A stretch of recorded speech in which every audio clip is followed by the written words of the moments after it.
Arrivée du chef d'État gabonais Brice Clotaire Oligui Nguema, reçu à l'aéroport international Julius Nyerere. Le président de la République est accueilli par le ministre tanzanien de l'Intérieur, Innocent Bashwangwa. Salutations distinguées, honneurs militaires et civils. Le Gabon fortement engagé et partenaire privilégié quant aux questions énergétiques en Afrique centrale fera à nouveau entendre sa voix à cette occasion. Cette conférence constitue la concrétisation d'une action mondiale pour l'accélération de la transition énergétique en Afrique avec l'objectif d'offrir l'électricité à 300 millions de personnes. Les travaux qui ont débuté ce 27 janvier 2025 permettront aux chefs d'État, membres des gouvernements, experts et investisseurs venus à Dar es Salaam d'envisager des engagements concrets avant le segment présidentiel du 28 janvier 2025 en vue d'une réelle matérialisation des recommandations issues de cette grande messe. Alors que le Gabon a l'un des taux d'urbanisation les plus élevés d'Afrique, 70% du sud et de l'intérieur du pays ne sont toujours pas totalement électrifiés.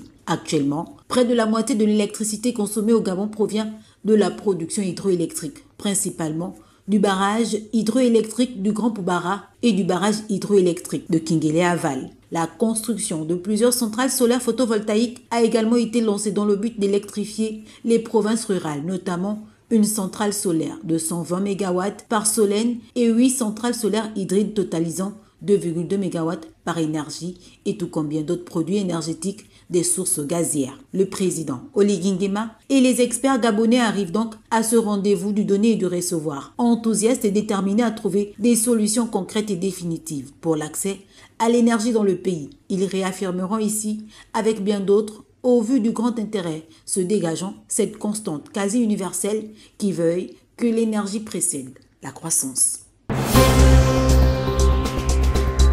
Dans un discours empreint de fermeté, sans langue de bois, le Premier ministre, chef de gouvernement de la transition, Raymond Dongsima, a recommandé aux différents inspecteurs généraux de services et aux secrétaires généraux et leurs adjoints de rester sur les textes qui organisent leurs services. Sur la base des instructions que le chef d'État m'a données, que j'attends en premier lieu que les inspecteurs généraux, inspecteurs me donnent dans les différents ministères ce que dit l'article 3 du décret 378, c'est-à-dire les manuels de procédure d'organisation des services dans les différents ministères où vous trouvez.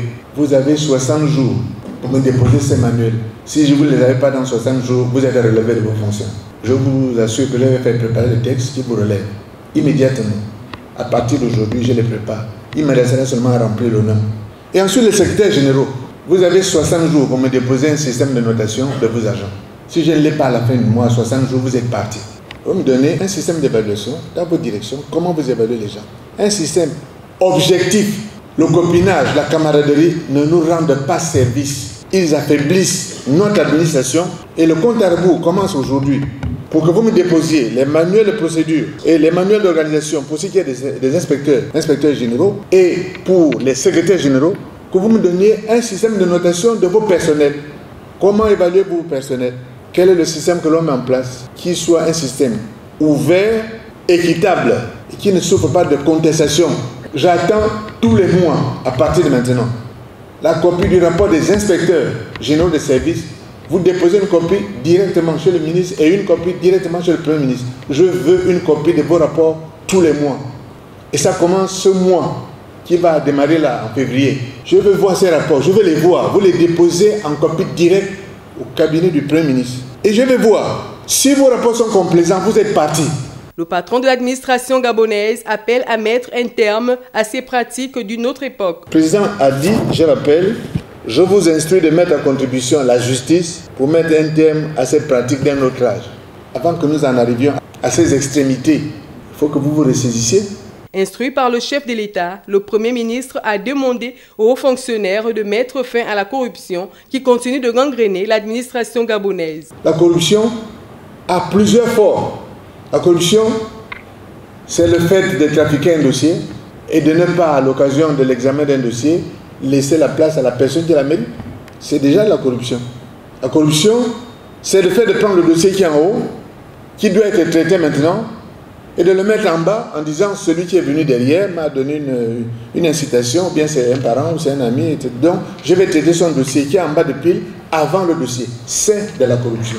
Et que vous commencez à écrire des notes qui sont ambiguës. Là je m'adresse aux secrétaires généraux et les inspecteurs généraux et inspecteurs qui laisse passer ces notes et qui ne font pas remarquer que les notes ne sont pas claires, ne pointent pas les problèmes, vous êtes dans la corruption aussi. Cette réunion s'inscrit dans le cadre du renforcement de la communication et de la transparence au sein des administrations. Les chauffeurs de taxi exerçant dans la commune d'Oyem en colère contre la concurrence déloyale avec les chauffeurs clando. Une grogne qui met en mal la capacité de déplacement des élèves, agents publics, privés et autres populations. Depuis le mois de décembre, nous avons déposé un préavis de grève à la mairie, au gouvernorat, à la DGR et aux autres institutions.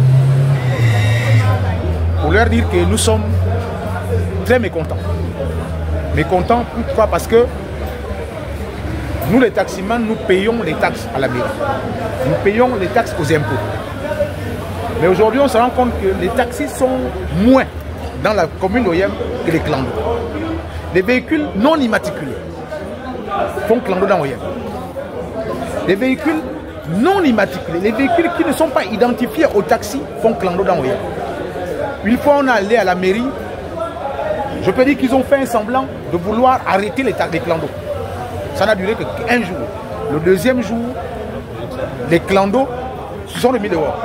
Ils ont dit les taxis qui n'ont pas de numéro de portier sont considérés comme les clandos. Il faut nous acquitter de nos droits.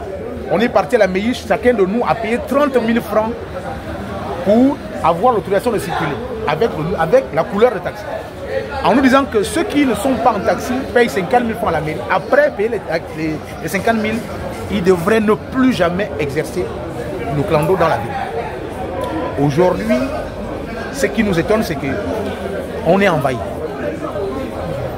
On est envahi, on est des pères de famille. Nos enfants, nos familles vivent de ce que nous on fait. On n'est pas des fonctionnaires. C'est du taxi qu'on nourrit les familles. C'est du taxi qu'on fait nos affaires. Mais si on n'arrive plus à s'en sortir, ici là dehors, il y a certains parmi ici qui ont même, que les patrons ont arraché les voitures. Pourquoi? Parce qu'il n'y a pas de recette. Les gens qui font clando, s'ils veulent exercer le commerce ou faire mettre le véhicule en usage commercial, qu'ils les mettent en taxi. Voici ce que nous, on réclame aujourd'hui. Soit on oriente les clandos dans des zones.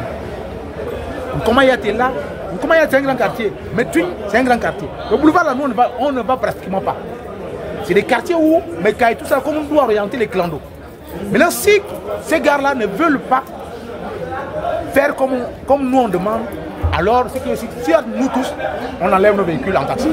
Une chose est de contester l'intrusion des chauffeurs clando dans le périmètre urbain, une autre est de constater que de nombreux taxis et autres clandos en état de dégradation avancée circulent librement à Oyem. Une situation qui doit servir de sonnette d'alarme afin d'éviter des dégâts pour aujourd'hui incalculables. Voilà près de 2 mois que l'Union pour la démocratie et l'intégration sociale est sans nouvelles de son président Hervé Patrick Opianga, dont le domicile a été encerclé par des hommes lourdement armés au motif d'une plainte dans une affaire supposée de mœurs. Inquiet, l'UDIS appelle au retour et à la réhabilitation de son président. L'UDIS appelle solennellement au retour de son président, M. Hervé Patrick Opianga. Oui, il est temps que notre président soit réhabilité, que son honneur soit lavé et qu'il reprenne sa place active dans notre société. Car il n'existe plus aucune charge sérieuse, documentée et formalisée contre sa personne. S'adressant à son leader, les partisans de l'Union pour la démocratie et l'intégration sociale saluent le courage dont a fait montre Hervé Patrick Opianga face aux humiliations qu'il a subies dans cette affaire. Président, sachez que où que vous soyez, notre parti salue votre courage et surtout la résilience d'un homme d'État qui vous permet de surmonter une humiliation de plus. Vous qui savez, autant que plusieurs compatriotes, la brutalité intolérable de l'injustice.